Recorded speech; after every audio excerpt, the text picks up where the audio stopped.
Hey there, if you've ever had a project slip because one small delay caused a chain reaction, that's exactly what the critical path method is designed to prevent. In this video, I'll walk you through the critical path method step by step so you understand how it works, how to calculate it manually, and why it's such a powerful tool for planning and managing risk. Let's jump in. The first step in the critical path method is listing out all of your project tasks and estimating how long each one will take. In order to build a reliable schedule, you need to make sure your task list is complete and your durations are realistic. So if you're not sure, lean on seasoned project managers or the people doing the work to estimate how long things will take. At this stage, you're focused on accuracy, so encourage realistic estimates. Every calculation that follows depends on these durations. Next, identify which tasks rely on others. These are called dependencies. Whether you're using a work breakdown structure or a Gantt chart, be sure to document the relationships clearly. There are several ways that tasks might depend on one another, so you'll need to define what kind of dependency each one is.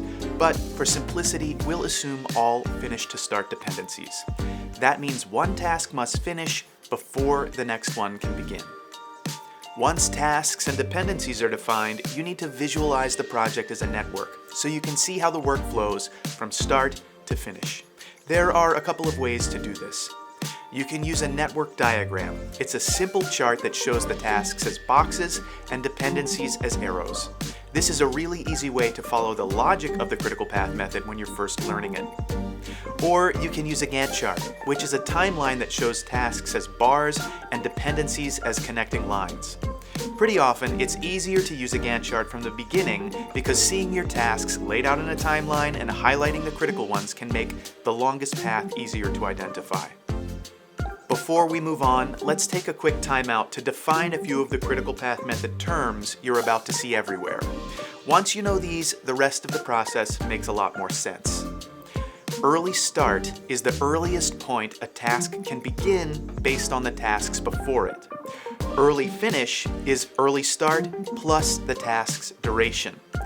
Late finish is the latest a task can finish without delaying the project. And late start is late finish minus the task's duration. Early dates tell you the soonest work can happen. Late dates tell you how much flexibility you have before things break. Now you'll move through your network diagram or Gantt chart from left to right, or start to finish. For each task, use the previous task's early finish and the current task's early start, adding durations as you go. This is called the forward pass. The forward pass answers one key question: what's the earliest this project could finish? Next comes the backward pass, and it works in reverse. You'll start from the right at the project's required finish date and move left back to the beginning. Here you calculate the late finish and the late start for each task, which is the latest each task can occur without delaying the project. Float, or slack, tells you how much flexibility a task has. You calculate float by subtracting early start from late start. If a task has zero float, it has no room for delay. It's on your critical path.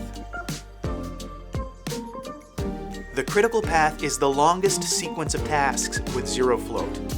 Any delay on this path directly delays the entire project. That's why identifying it is so important. It tells you where timing matters most. But the critical path isn't the only thing you need to look out for. You also need to be aware of near critical paths.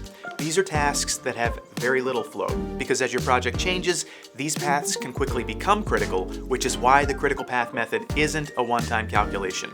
It needs to be recalculated every time the schedule shifts.